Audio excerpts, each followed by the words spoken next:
palabra que el Señor ha puesto en mi corazón y que tiene mucho que ver con esto, con un inicio nuevo. De hecho, el mensaje se llama Volver a empezar. Volver a empezar.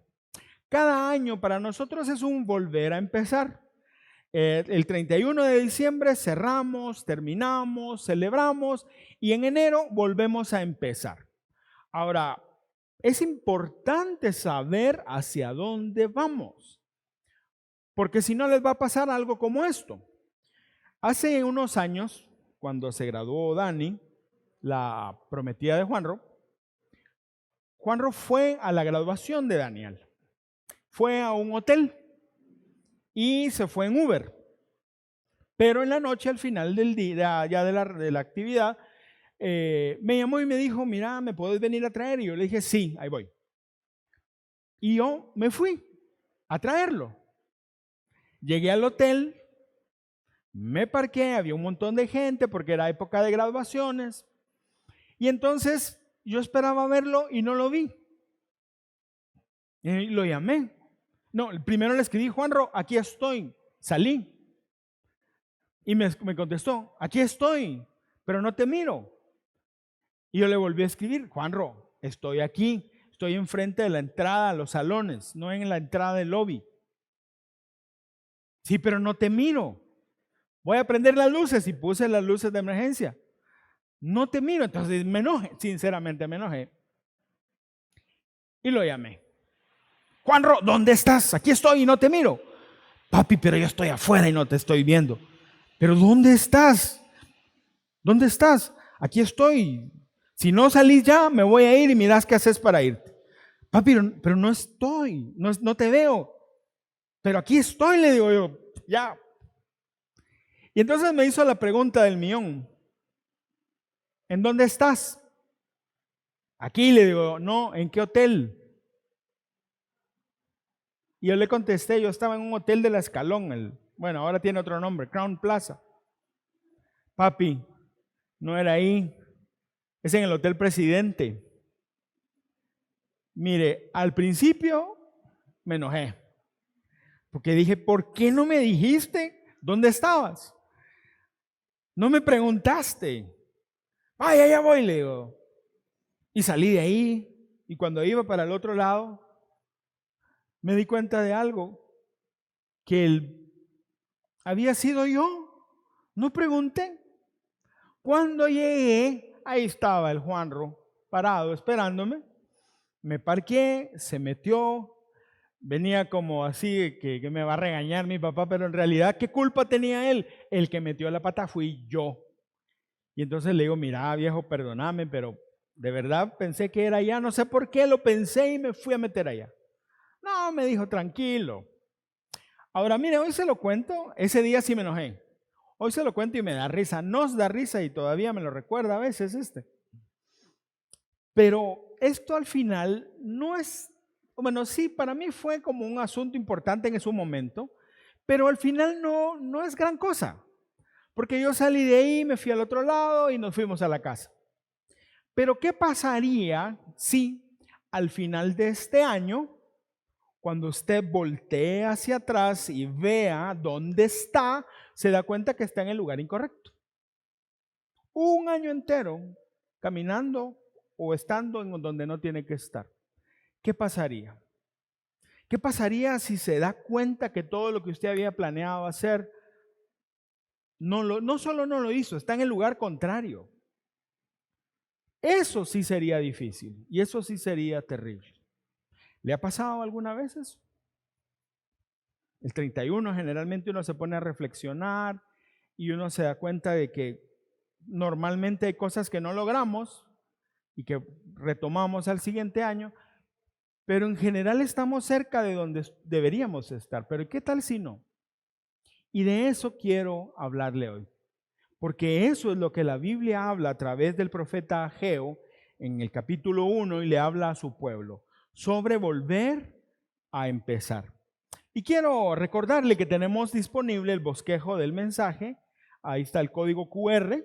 Ya sabe usted la mecánica, solo lo apunta con su cámara y podrá descargar todo el bosquejo, los versículos, las ideas principales, las divisiones, para que usted pueda tenerlo y reestudiarlo a futuro.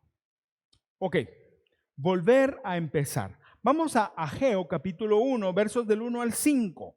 Aunque vamos a estudiar hasta el 11, pero vamos a leer primero del 1 al 5. Dice la Biblia: el día primero del mes sexto del segundo año del rey Darío, vino palabra del Señor por medio del profeta Ageo a Zorobabel, hijo de Salatiel, gobernador de Judá, y al sumo sacerdote Josué, hijo de Josadac. Así dice el Señor de los ejércitos. Y este es el mensaje. Este pueblo afirma que todavía no ha llegado el tiempo para reconstruir el templo del Señor. También vino esta palabra del Señor por medio del profeta Ageo. ¿Acaso es el tiempo para vivir en casas lujosas mientras esta casa, la casa de Dios, está en ruinas?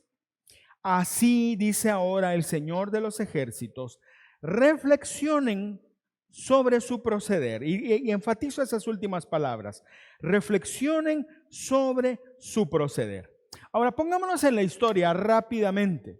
En el año 538 a.C., más o menos, regresó el primer contingente de judíos que habían sido llevados cautivos a Babilonia. Y entonces ellos fueron allá con un propósito. Y el propósito claramente era reconstruir el templo que había sido destruido hace casi 70 años, o más o menos 70 años. Cuando ellos llegaron, lo primero que hicieron al mes siguiente fue instalar el altar de los sacrificios. Aunque estaba destruido el templo, pusieron el altar y empezaron a hacer los sacrificios, los primeros sacrificios. Y eso siguió funcionando. Ahora, el mismo año que ellos empezaron a hacer eso, planificaron cómo empezar la reconstrucción, y en el año 537, unos meses después, pusieron la primera piedra. Y dice el libro de Esdras que cuando lo hicieron se alegraron mucho y hubo mucha alegría porque ellos habían empezado a reconstruir el templo de Dios. Ahora, quiero enfatizar algo. La reconstrucción, o mejor dicho, el templo. Para nosotros un templo es un edificio. Y es el edificio donde una congregación se reúne, donde la iglesia se reúne. Eso es un templo. Pero en este contexto, para los judíos de ese tiempo, el templo era mucho más. El templo no era solo un edificio. El templo era el lugar donde la presencia de Dios estaba. Cuando ellos llegaban a Jerusalén, y por eso las fiestas se celebraban allí, porque iban delante de Dios. Cuando los salmos dicen: traigan a sus sacrificios de alabanza, vengan a adorar al Señor, está hablando de ir a Jerusalén, porque allí estaba la presencia de Dios. Si el templo estaba destruido, eso quería decir que la presencia de Dios no estaba ahí. Y eso fue lo que pasó cuando se los llevaron cautivos. Entonces la reconstrucción del templo era muy importante. Era y debería de ser una prioridad. Sin embargo, cuando ellos empezaron a reconstruir, se levantó la oposición y pararon la obra. Y la pararon por más o menos 17 años. En ese tiempo, en esos 17 años, o al final de esos 17 años, es que el profeta se levanta y habla en nombre de Dios. Y les dice esto: este pueblo afirma que todavía no ha llegado el tiempo para reconstruir el templo del Señor.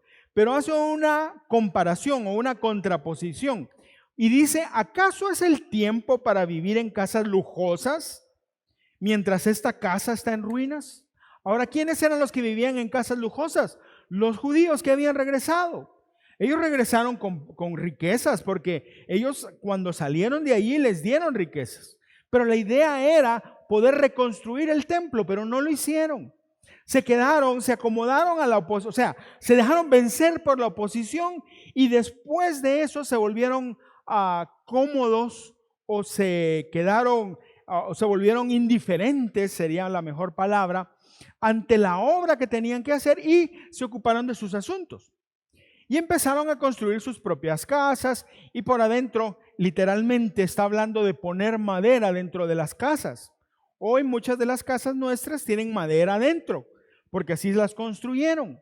Pero en esa época y las casas eran lujosas, pero el templo de Dios estaba destruido. Alguien diría, bueno, sí, pero ahí está el altar y el altar funciona, llevamos los sacrificios y todo bien. No, y a eso es a lo que Dios se refiere. Porque sus prioridades estaban equivocadas.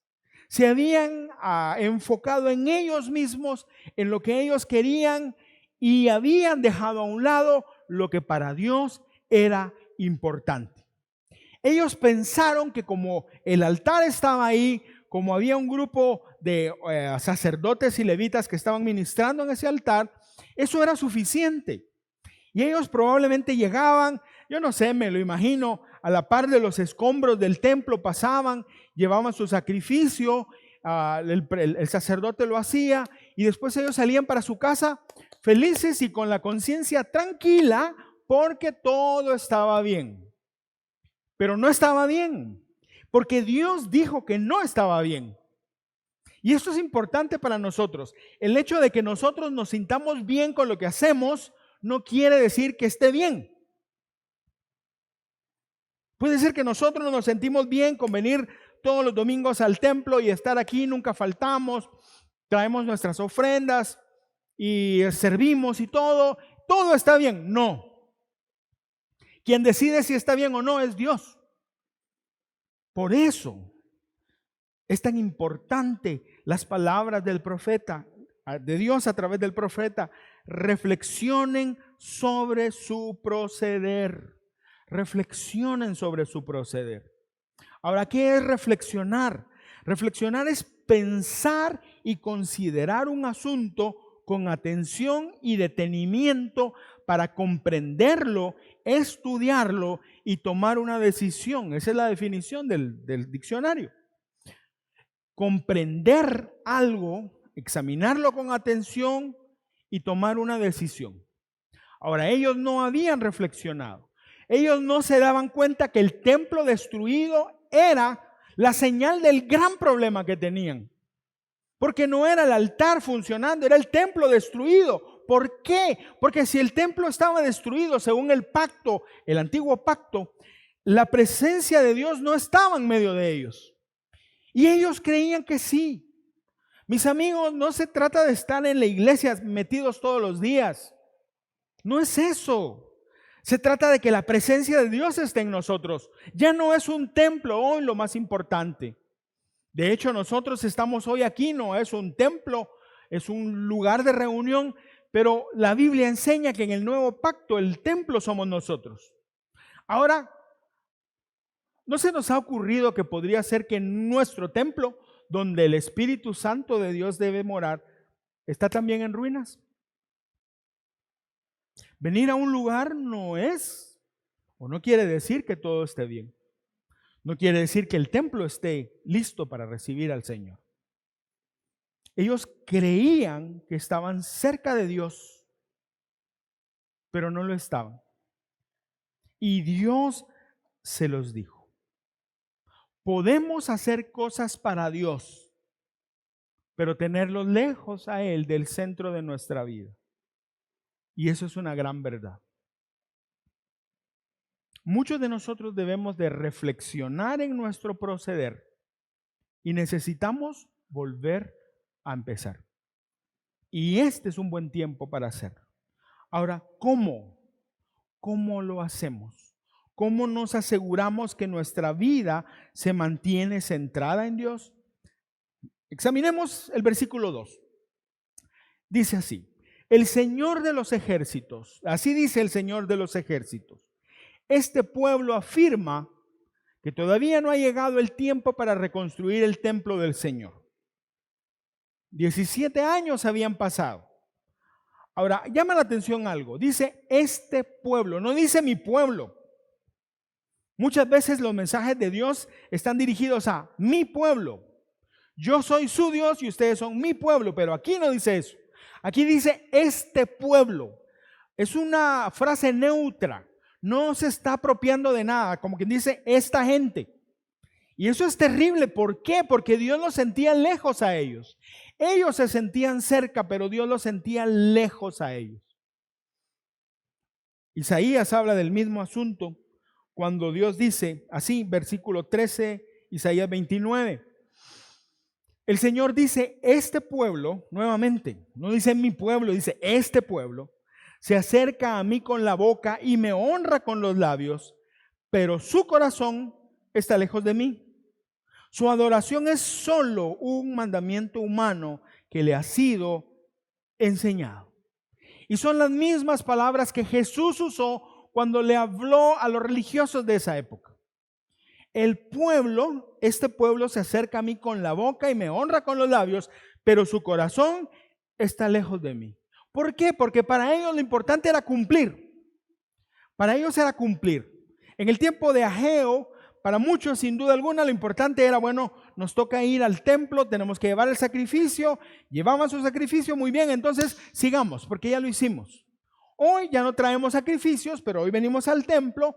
Bueno, voy a ir el domingo a la iglesia y ya estuvo. El lunes a saber qué va a pasar, hasta el sábado en la noche a saber qué pasó, y el domingo, bueno, ya estuvo, me voy. Ya cumplí. Y esa actitud es a lo que se refiere el Señor. Y fue el mismo mensaje que Jesús hizo también, dio también. Porque no es mi opinión la que cuenta, es la opinión de Dios. Reflexionemos sobre nuestros caminos. Si le preguntamos a Dios en dónde estamos, si realmente estamos donde tenemos que estar, ¿qué nos va a decir? ¿Qué nos va a decir?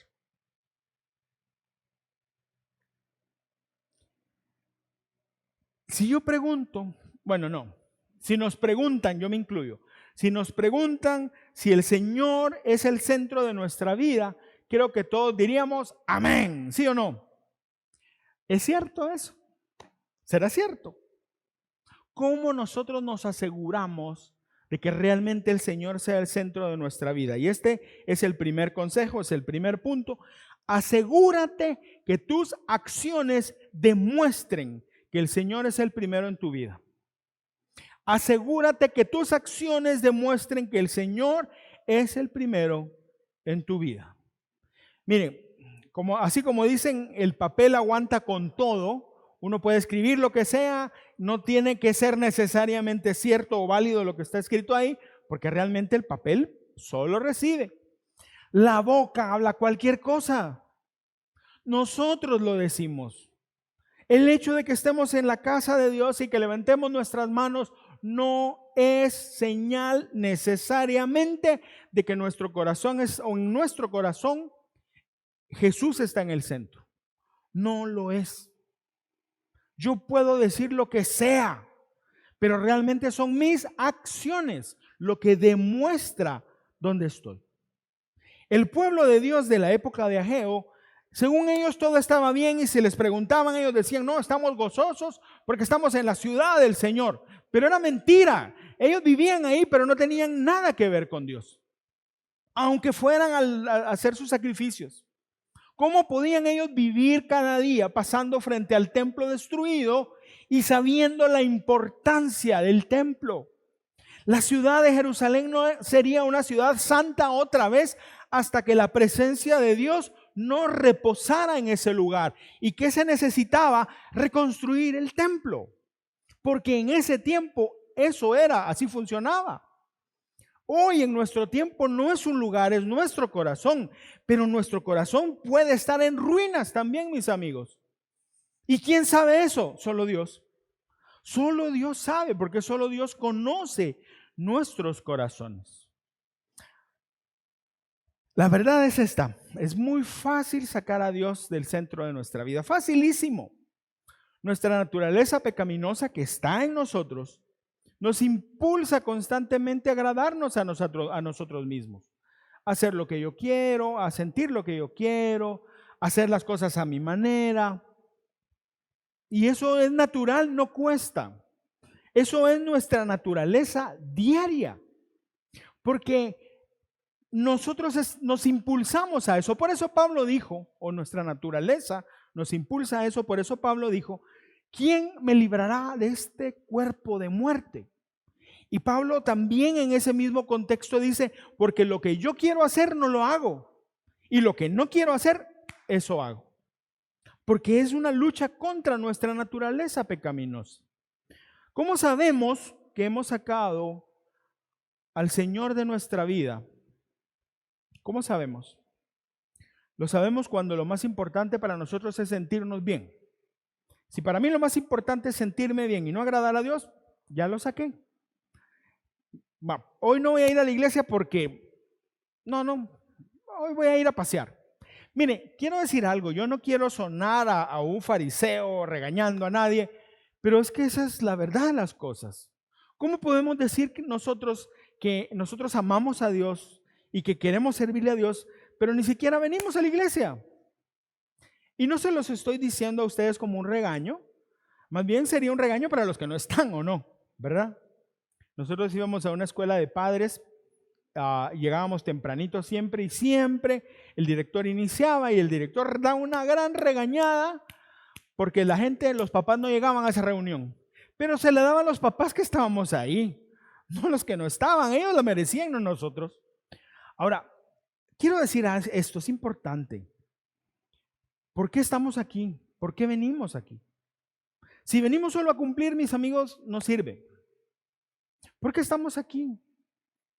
Ahora, yo no quiero decirle si usted, a veces hay alguna actividad que usted quiere hacer y está bien, no hay problema. Yo nunca le voy a decir, y si un líder algún día lo regaña por algo, una actividad que usted tuvo que hacer como familia y no vino, no está bien, yo no lo voy a regañar, pero sí lo animo a que ponga a Dios en su lugar, póngalo como primero.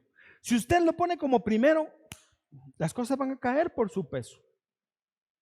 Por eso también aquellos que dicen, no, lo más importante para mí es la familia, pero el fin de semana se van a vagar con sus amigos, no es la familia lo más importante, es sentirse bien. ¿Cómo sacamos al Señor de nuestra vida? Cuando le servimos como un favor. Nadie pensaría que servirle a Dios es un favor que se le hace a Dios. No es lógico pensarlo, pero así actuamos muchos. Y quiero ponerme de ejemplo. Mire, yo trabajaba en una iglesia y hubo una época en la cual Valesca me dijo algo y no me gustó. Y es que me dijo, vos vas a la iglesia porque trabajas ahí, no porque vas a buscar a Dios y adorar a Dios. Y yo me enojé con ella. Y aquí está la Vale, les puedo decir. Pero era cierto. Yo iba porque tenía que ir. Si hubiera tenido la oportunidad de no hacerlo, no iba. O tal vez sí hubiera ido, porque yo desde pequeño fui instruido para ir a la iglesia. A mí me cuesta recordar, cuando yo era jovencito, me cuesta recordar un domingo que no haya ido a la iglesia. Siempre iba, siempre fui, porque eso me enseñaron. Pero no quiere decir que mi corazón haya estado en el lugar correcto, solo iba porque yo aprendí a ir. Y a eso es a lo que se refiere Dios con estas palabras. Es muy fácil decir que el Señor es el centro de mi vida, pero lo que revela si es cierto son mis acciones. No, para mí lo más importante es el Señor. Pero nunca traigo ofrenda al altar para darle al Señor, nunca lo hago. No, pero Él es importante. Entonces, no, para mí es importante, pero no oro. Para mí Dios es importante, pero no leo la Biblia. Y nos conformamos con ver en el teléfono a alguien que puso un versículo o a alguien que dio unas palabras de aliento de la Biblia. No, gracias a Dios, y eso es suficiente. No es suficiente, no es suficiente. Si Dios es importante para mí, yo voy a hacer todo lo necesario para caminar con Él. Pastor, pero no sea clavado, podría pensar alguien. No, cálmese, ¿verdad? Al suave, no. Dios lo exige todo. Dios lo exige todo y no lo digo yo. Mateo 6:33 dice, busquen el reino de Dios por encima de todo lo demás y lleven una vida justa. Por encima de todo lo demás es por encima de lo que yo quiero, de dormir un rato más tarde el domingo o de servirle al Señor aquí o de medio servirle allá. No, busquen al Señor sobre todo, por encima de todo. Romanos 12:1 Dice, les ruego que dediquen toda su vida a servirle y a hacer todo lo que a Él, y está hablando de Dios, le agrada. Dice, toda su vida, toda su vida. Una vez los animalitos de la granja estaban platicando y alguien dijo, la gallina dijo, miren, ya va a cumplir años el granjero, celebrémosle el cumpleaños. Sí, alegre, hagamos una fiesta, sí, buenísimo. Y empezaron a hablar, la vaca dijo, yo voy a poner la leche y hacemos una buena bebida con leche. Sí, magnífico, perfecto, ¿y qué más hacemos? Y vino la gallina y dijo, huevos con jamón, yo pongo los huevitos, dijo. Y el cerdo dijo, y le preguntaron al cerdo, ¿estás de acuerdo? No. ¿Por qué? Para vos es fácil decirlo, pero para mí es darlo todo. Y esa es la verdad. Dios lo exige todo. La pregunta es, ¿estamos dispuestos a hacerlo?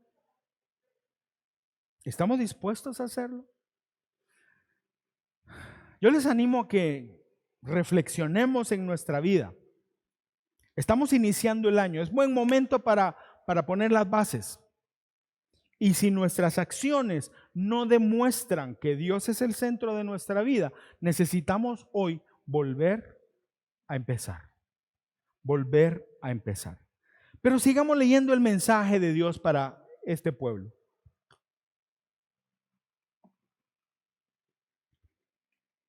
Ageo 1, versos 6 y 7. Ustedes siembran mucho, pero cosechan poco. Comen, pero no quedan satisfechos.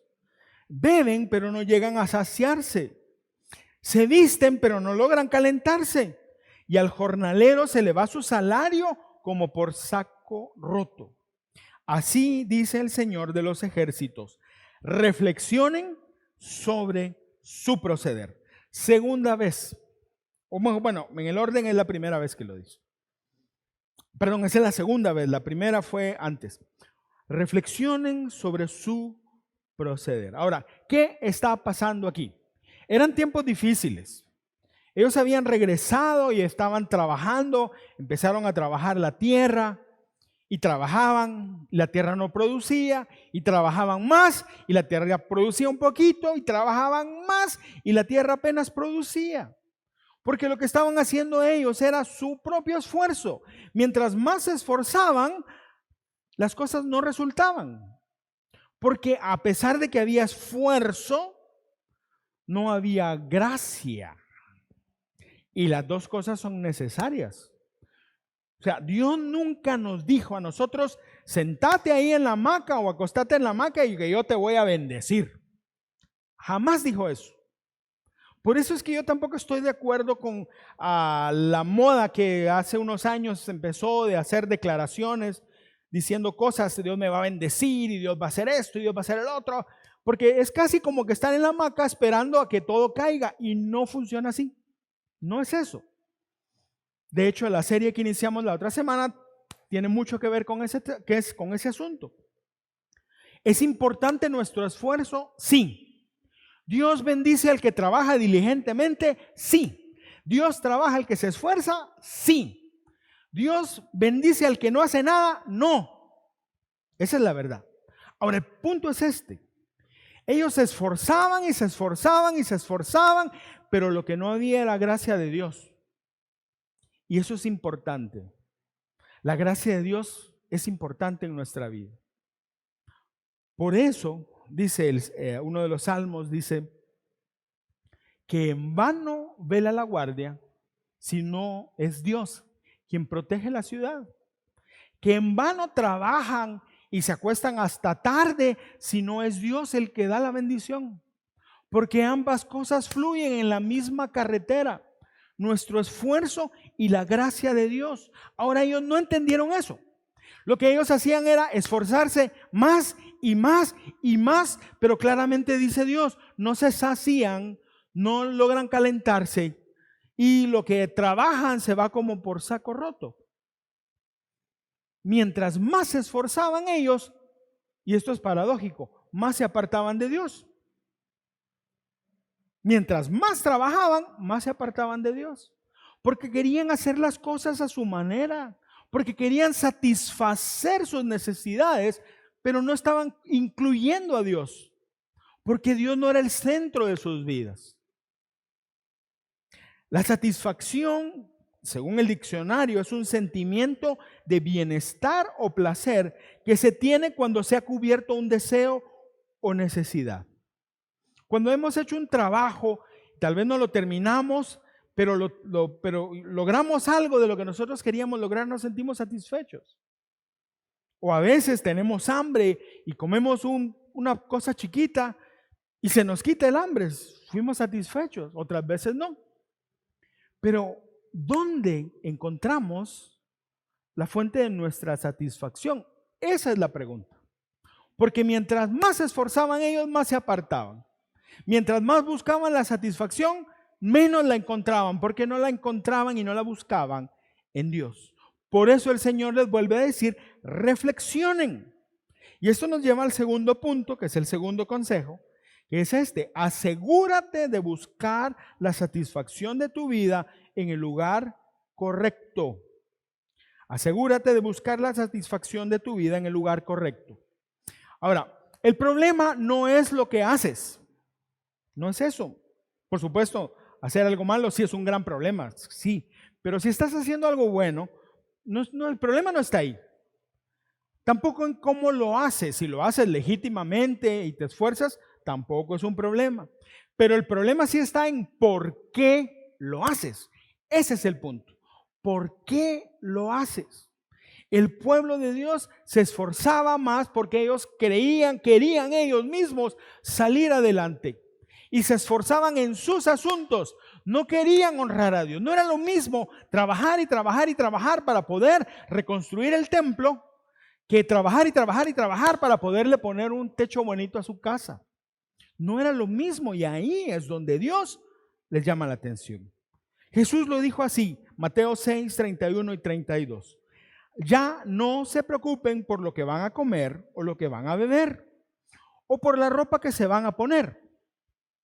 Si uno lo lee así nomás y una lectura simple, pareciera decir como que, no hombre, quédate ahí acostado que Dios te lo va a dar todo. Pareciera ser. Pero el siguiente versículo es la clave.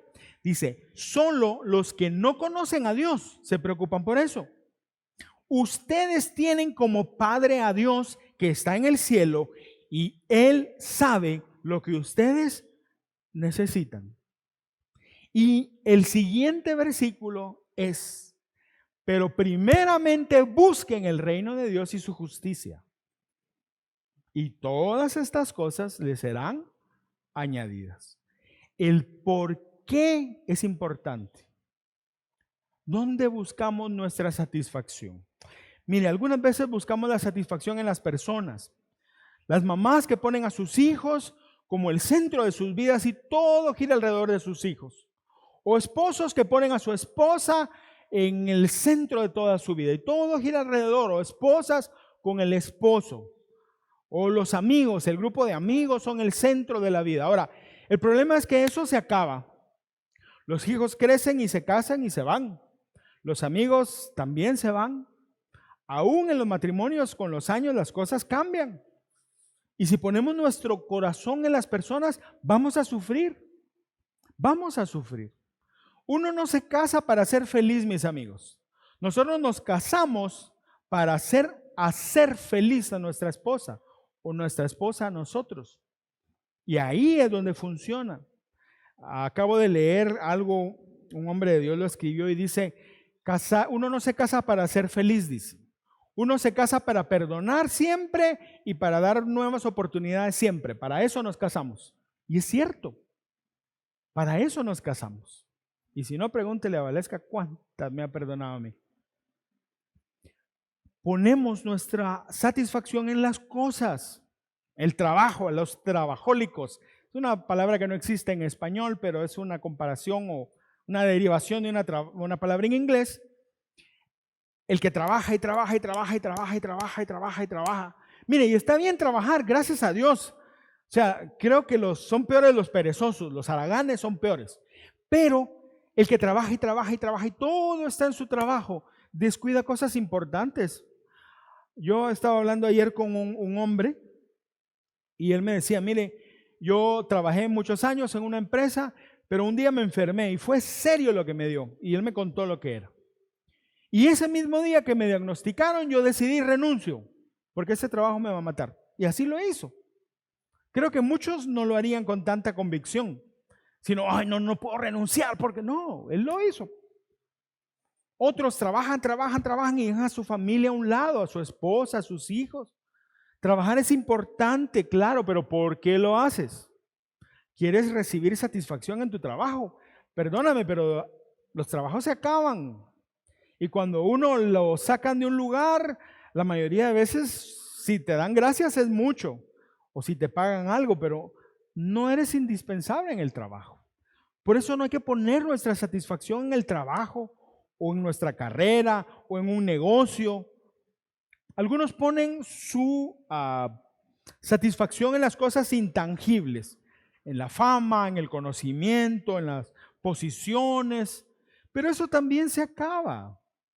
Yo conozco gente que fue antes algo muy grande y hoy ya no lo es, y que todavía vive añorando lo que ya no tiene, y se fue. Y no puede decir que el centro de su vida es el Señor, no, el centro de su vida era esa fama o esa posición que tuvo. Y mientras persigamos eso, estamos en problemas porque estamos en el lugar incorrecto. Las personas se van, las cosas se acaban, la fama, las posiciones a veces ni siquiera llegan. El único que nunca falla es Jesucristo. Entonces tenemos que aprender a poner toda nuestra satisfacción en Él. Cuando ponemos nuestra satisfacción en el Señor, estamos en terreno seguro. Ahora, ¿cómo lo hacemos?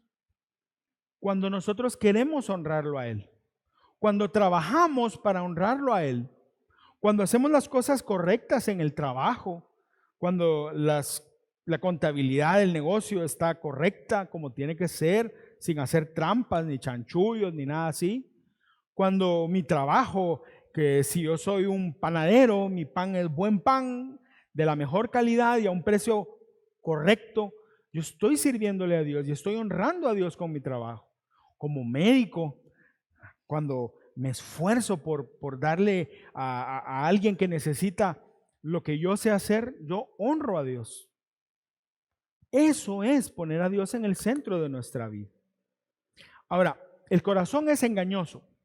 Yo creo que ya se los conté una vez. Yo estaba en la iglesia donde estuvimos antes, había una reunión a las 7 de la mañana. Sandrita y Nelson se acuerdan porque ellos iban a esa reunión. Yo me estaba bañando una mañana y estaba muy contento, bien feliz porque había estado preparando un mensaje y para mí ese fue el mensaje, el mejor mensaje que yo había hecho hasta entonces. Yo dije, no, bárbaro, hoy me paro y la gente a saber qué va a pasar. Dios va a hacer algo maravilloso. Por supuesto, yo no lo dije así porque eso sería arrogancia. No, lo disfracé muy bonito porque así somos. Y entonces mientras me bañaba yo le decía al Señor, Señor, quiero pedirte que tú me uses hoy. Yo quiero ser un instrumento en tus manos. Úsame, buen Dios, para tu obra, para hablarle a tu pueblo que te necesita. Dios, úsame en el nombre de Jesús, te lo pido. Esa era mi oración. Bien bonita. Pero pasó algo. Mire, fue como que Dios me haya dicho, ok. Y que me preguntó esto. ¿Para qué querés que te use? Y yo, de verdad, yo no sé si a usted le ha pasado que de repente como que Dios se te pone enfrente y te habla. A mí me pasó eso. Y yo, para que tu pueblo te conozca, Señor, para que tu nombre sea glorificado. Mire, somos buenos para disfrazar las cosas, somos buenísimos. Y Dios me dijo otra vez, ¿para qué querés que te use? Porque tu pueblo necesita que tu palabra sea predicada y que tu pueblo no. ¿Para qué querés que te use? Y entonces, ahí sí, reflexioné en mis caminos, lo que dice Ageo. Y con mucha vergüenza lo digo, pero esta fue mi respuesta. Y esa sí era la verdad. Porque quiero que digan que Juan Carlos es un buen predicador. Y entonces sentí que Dios me dijo, eso es. Y me puse a llorar. Me puse a llorar. Porque el Señor me mostró mi corazón.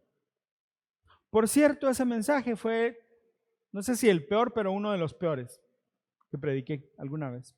A pesar de que ya me había arrepentido ahí. ¿Por qué? Porque mi satisfacción no estaba en servirle a Dios con integridad de corazón. Mi satisfacción estaba en tener un prestigio. Juan Carlos es bueno, no, si es un gran maestro. Eso no es nada. Por eso creo yo también que es importante entender algo, mis amigos. Dios nos usa a todos. No hay superhombres espirituales, eso es mentira. Los ungidos de Dios, eso es mentira, no es cierto. Todos tenemos lo mismo. Ahora, ¿tenemos dones diferentes? Sí. Cada quien debe usar su don de acuerdo a lo que Dios le ha dado, pero todos somos iguales delante de Dios. Yo puedo compartir con usted, pero usted también puede compartir conmigo. Cuando nosotros no entendemos esto, quitamos al Señor del centro de nuestro corazón. Si la satisfacción de nuestra vida no está en agradar a Dios, mis amigos, es momento hoy de volver a empezar. Pero veamos los últimos versos de la porción que nos ocupa hoy. Versos del 9 al 11, Ageo 1.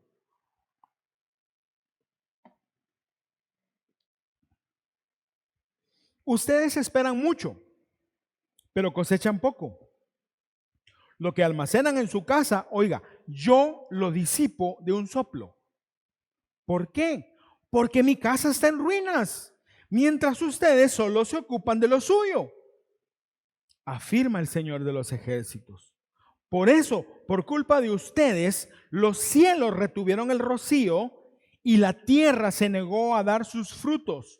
Yo, dice Dios, hice venir una sequía sobre los campos y las montañas, sobre el grano y el vino nuevo, sobre el aceite de oliva y el fruto de la tierra, sobre los animales, las personas y sobre toda la obra de sus manos. Mire, a veces pensamos que todo lo malo, toda la oposición que viene a nuestra vida tiene que ver con el diablo. Y hay algunos que dicen, no, diablo, chuco, a mí conmigo no te vas a meter, que yo soy un hijo de... Primero, eso no funciona. Eso no es cierto, así no funciona la cosa. Segundo, no todo lo malo que llega a nuestra vida viene de parte del enemigo. Muchas veces viene de parte de Dios. Y aquí dice, esperan mucho pero cosechan poco. Lo que almacenan en su casa, yo, dice Dios, yo lo disipo de un soplo. Por culpa de ustedes, los cielos retuvieron el rocío y la tierra se negó a dar sus frutos. Yo hice venir una sequía sobre los campos y las montañas. ¿Por qué? Porque las circunstancias difíciles, en el caso de ellos, era el resultado de desobediencia. Y lo que Dios quería era llamar su atención. Solo luchaban contra las dificultades, pero no comprendían la razón. Mira, hay un concepto hoy que es moderno, es un concepto psicológico, es una palabra y es esta, resiliencia. No sé si la has escuchado. Resiliencia básicamente es la capacidad de levantarse y enfrentar las situaciones difíciles. Eso es básicamente. Ahora suena bonito y pareciera ser que es bien cercano a lo que la Biblia enseña, pero no es cierto. La resiliencia tiene que ver con la capacidad humana de hacerlo. La Biblia no dice eso. Jesús dijo, separados de mí, nada pueden hacer. Eso no es resiliencia. La Biblia habla acerca de sujetarse o someterse a Dios, no a ser fuerte. Con esto no quiero decir que no hay personas que tienen el carácter para levantarse, y eso está muy bien. Dios le dijo a Josué, mira que te mando que seas valiente y que te esfuerces, o al revés. No temas ni desmayes porque yo estaré contigo. Pero no le dice eso y después le dice, tenés que ser fuerte, viejazo, párate duro y el que venga aquí le plantas la cara. No, dice, cuídate de poner por obra toda la palabra que yo te di. Eso dice, ¿qué es eso? Dependencia. Dependencia. Ahora, este pueblo no lo había entendido, como muchos de nosotros no lo entendemos. A veces vienen cosas difíciles a nuestra vida. A veces es el enemigo, sí, pero muchas veces es Dios llamando nuestra atención. Hebreos 12, 5 y 6 dice así: no desprecies, hijo mío, la corrección del Señor, ni te desanimes cuando te reprenda, porque el Señor corrige a quien Él ama y castiga a aquel a quien recibe como hijo. Yo me acuerdo con nuestros hijos, muchas veces nosotros tuvimos que tener mano dura con ellos. Pero no fue muy dura, ¿sí? Amén. Pero era necesario. Los que somos papás sabemos eso. Tenemos que formar a nuestros hijos. Algo que desgraciadamente se está perdiendo en las generaciones más contemporáneas.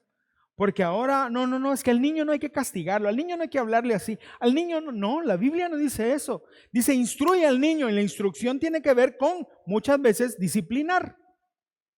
Y es necesario. Ahora, Dios lo hace con nosotros. Por supuesto, yo entiendo como papá, el riesgo es que como somos humanos nos excedamos, y eso está muy mal. Eso sí está muy mal. Pero la Biblia nos manda a los padres a instruir y a disciplinar a los hijos, porque Dios es un padre que disciplina a sus hijos. Este pueblo, en el tiempo de Ageo, solo se esforzaban más y no pasaba nada, porque no entendían que detrás de las dificultades estaba Dios. ¿Y por qué estaba Dios ahí? Él mismo lo dice: porque mi casa está en ruinas mientras ustedes solo se ocupan de la suya. En el caso de ese templo, hoy sería: porque mi casa en tu corazón está en ruinas porque tú solo te ocupas de tus asuntos. Por eso es que muchas veces vienen las dificultades a nuestras vidas. Dios usa las dificultades para llamar nuestra atención. No todas las dificultades tienen que ver con el diablo. Ahora, mis amigos, esto es algo que no nos gusta escuchar. Cuando mi esposa me dijo, vos vas a la iglesia porque es tu trabajo y no vas a buscar a Dios, yo me enojé. Pero es la verdad. Por eso el último consejo es este: enfrenta los resultados de tus decisiones. Si lo que te está pasando es porque tú has dejado a Dios a un lado, tienes que hacer algo. No te vas a pelear con Dios, tampoco vas a estar declarando y declarando y declarando porque no sirve de nada, sino tienes que tomar una decisión. Primero es hacerte cargo de tus decisiones. Si tú hiciste algo mal, tienes que reconocer que lo hiciste mal. Es bien fácil echarle la culpa a los de afuera. No, es que yo en mi casa tengo problemas, pero es que mi esposa. No, es que mis hijos. No, en mi trabajo mi jefe es una peste, el tipo es terrible, horrible. No, es que si vos lo conocieras. Yo no estoy diciendo que no haya personas que son difíciles de tratar, sí hay. Pero muchas veces el problema somos nosotros. Somos nosotros. Una vez un hombre fue donde el doctor y le dijo: doctor, tengo un problema. Me duele en todos lados. ¿Y dónde le duele? Aquí, ay. ¿Y dónde más le duele? Aquí, ay. Y aquí, ay. Y me duele aquí, ay. Me duele aquí, ay. Y el doctor se le quedó viendo. Deme la mano, le dijo. Y cuando le apretó el dedo, ¡ay! Usted lo que tiene quebrado es el dedo. No le duele nada, el dedo, su dedo es el mal. Así somos. No, es que si todo fuera así, si el tráfico no fuera tan malo, si la gente en la calle no fuera así, si mi jefe no fuera así, si mi familia no fuera así, ¿y si soy yo el problema? ¿Y si Dios se ha puesto frente a mí? para que yo entienda que yo soy el problema. Eso es lo que pasó en este caso. La iglesia de Corinto, cuando Pablo habla de la Santa Cena, les dice que tomen con discernimiento la Santa Cena. Y él se refiere a esto. Los cristianos de Corinto se reunían a compartir la Santa Cena, pero cada quien llevaba su comida. Los ricos llevaban viandas y llevaban un montón de vino, y los pobrecitos apenas llevaban agua porque no tenían más. Los cristianos, si se puede llamar cristianos por su actitud, los ricos llegaban, se sentaban y ponían toda su comida y comían hasta más no poder, y agarraban vino y se emborrachaban en la Santa Cena. Mientras que los que no tenían recursos, los pobres, apenas con agua. Y los ricos no les importaba. A eso se refiere Pablo ahí. Por eso les dice, por esta razón, porque ustedes toman la Santa Cena sin discernimiento, es que hay tantos enfermos entre ustedes y algunos han muerto. Era Dios diciéndoles, no, está bien, no se hace eso. Pero ellos no lo entendían. Así que Pablo fue clarísimo y lo reprendió. Hay muchas cosas en nuestras vidas, mis amigos, que no nos gustan, pero que probablemente tienen que ver con mi carácter, con mis decisiones. Y este es el día para volver a empezar. Ya basta de estarle echando la culpa a la iglesia o a los amigos o a los jefes o a la familia. Es el momento de ir al espejo y ver que probablemente el que tiene la culpa de lo que pasa está enfrente de ti en ese espejo.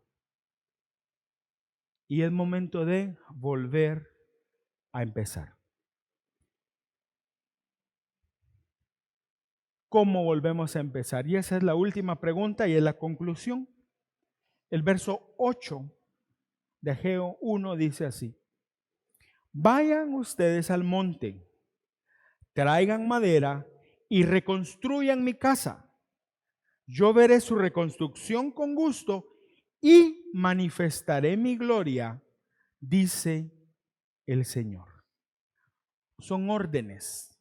Vayan ustedes al monte, traigan madera y reconstruyan mi casa. Yo veré su reconstrucción con agrado, dice otra versión, y manifestaré mi gloria, dice el Señor. No es suerte, no es quedarse sentado esperando a que todo mejore, es acción de nuestra parte y es deliberada. Mire, si usted piensa que venir a sentarse un domingo y escuchar un mensaje es todo lo necesario, tiene un problema, porque pasaría exactamente lo mismo que usted vaya a la emergencia del hospital todos los días, se siente ahí en una silla y que al final del día se vaya a su casa. Pasa lo mismo, solo se sentó y ya estuvo. Mientras un doctor no lo atienda y un doctor le dé un diagnóstico y un doctor no le mande un tratamiento, usted no se va a curar. Pero si usted viene a la iglesia, se sienta, solo escucha y se va como entró, perdóneme, pero no va a pasar nada. Tenemos que hacer, y ahí está todo. ¿Cómo volvemos a empezar? Necesitamos primero entender que nosotros hemos fallado y hemos sacado a Dios del centro de nuestra vida. Segundo, necesitamos pedirle perdón a Dios por esto. Y tercero, necesitamos rendirle nuestra vida al Señor. El pueblo de Dios entendió. Los líderes a los cuales les habló Ageo lo entendieron. Y unos días después de este mensaje, ellos reiniciaron la reconstrucción. La oposición ahí estaba, volvió a surgir. Pero ¿sabe qué pasó? Lo que dice aquí. Yo veré su reconstrucción con gusto y manifestaré mi gloria. Lo que no habían hecho en 17 años lo hicieron en unos meses. Y la gloria del Señor regresó a ese lugar. Dios quiere que este año nosotros lo empecemos bien. Dios quiere que caminemos bien y que no vayamos a parar al lugar equivocado. Y este es el día que Dios nos da para poder volver a empezar. Quiero pedirle que se ponga en pie, por favor. Cierre sus ojos. Cierre sus ojos, por favor. Si nuestras acciones no evidencian que el Señor es el centro de nuestra vida, debemos volver a comenzar hoy. Así que quiero pedirte que cierres tus ojos y que hagamos lo que el profeta le dijo de parte de Dios al pueblo. Reflexionen sobre sus caminos. Reflexiona sobre tu camino. Reflexiona sobre lo que tus acciones o las acciones en tu vida demuestran. Si en realidad Dios es el primero en tu vida o no. Y entonces debes tomar la decisión hoy de volver a empezar. Señor, perdónanos. Perdónanos, Dios, porque con mucha facilidad te sacamos del centro de nuestra vida. Queremos hacer lo que nosotros nos satisface, lo que nos gusta. Y te dejamos a ti en un segundo, tercer lugar. A pesar de que digamos lo que digamos, nuestras acciones no demuestran muchas veces que tú realmente eres el primero en nuestra vida. No eres nuestro primer pensamiento, no eres nuestra primera opción para resolver los problemas. No eres nuestro primer esfuerzo en el día para buscarte a ti. Nuestros recursos no están dirigidos a ti, sino a nuestros propios asuntos. A pesar de que lo decimos, en realidad no lo hemos hecho muchas veces. Señor, gracias por Ageo, el profeta Ageo. Aunque su ministerio fue cortito, pero fue poderoso porque sacudió a tu pueblo en un momento que necesitaban ser sacudidos. Gracias porque esa palabra dio su fruto en su momento. Porque a partir de ahí las cosas empezaron a cambiar. Porque a partir de ahí, tal como tú lo dijiste, tu gloria empezó a manifestarse en medio de ellos. Y ese templo que fue reconstruido llegó a ser más glorioso que el primero. No más bonito probablemente, pero sí más glorioso, porque Dios mismo puso los pies en ese lugar. Fue Jesús el que entró a ese lugar. Y de que tu presencia en el Antiguo Testamento estuviera en el arca del pacto, en ese lugar santísimo, pasó a la presencia misma de Dios encarnado en Jesús, poniendo sus pies en ese templo. Gracias, Dios, porque hoy nosotros no dependemos de un edificio. Nuestro corazón es tu templo. Señor, perdónanos si nosotros hemos dejado que se destruya tu templo. Si nos hemos acostumbrado a vivir así, que sentimos que todo está bien porque venimos a la iglesia o porque abrimos la Biblia o hacemos tal o cual cosa. Y no necesariamente es así. No es mi opinión la que cuenta, es tu opinión, Dios. Yo te pido, Espíritu Santo, que hoy nos hables a cada uno y nos muestres realmente cuál es tu opinión de nosotros. ¿Estamos en el centro de tu voluntad? ¿Tú estás en el centro de nuestro corazón? Si no es así, yo te pido que nos perdones, Dios. Ayúdanos a ver las dificultades, no con temor, pero sí con discernimiento. Señor, si lo que ha estado pasando tiene que ver con nosotros, perdónanos y ayúdanos a rectificar el camino. Pero todavía más, ayúdanos a reconocer que aunque todo esté bien para nosotros, puede ser que en realidad adentro todo esté mal. Y es más peligroso todavía. Espíritu Santo, yo te pido que nos hables a cada uno y que nos permita rectificar el camino hoy.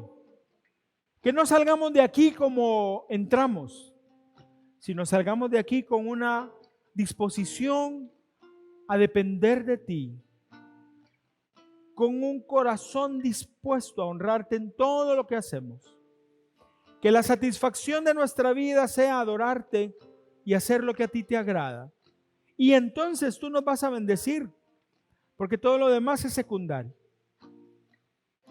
Bendito Señor, ayúdanos a que dentro de 52 semanas, 51 semanas, podamos estar en tu presencia nuevamente, pero ver para atrás y ver que estuvimos en el lugar correcto.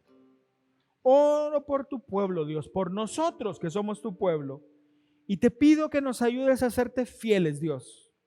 Que nos ayudes a reconstruir aquello que necesita reconstrucción.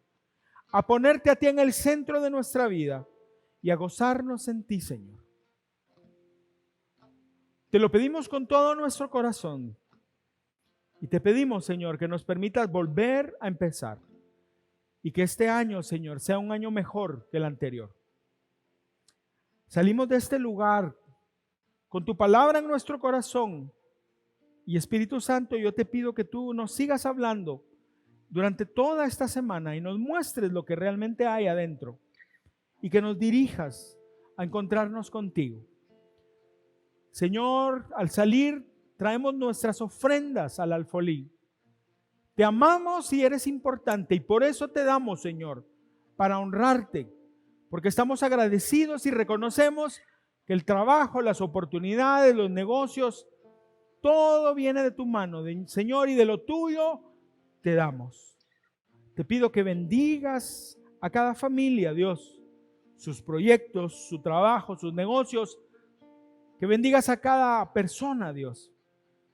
Y te pido, buen Dios, que nos ayudes a caminar en rectitud, tomados de tu mano, porque separados de ti, nada podemos hacer. En el nombre de Jesús oramos. Amén y amén. Que Dios les bendiga, queridos hermanos. Nos vemos próximo domingo. Bendiciones.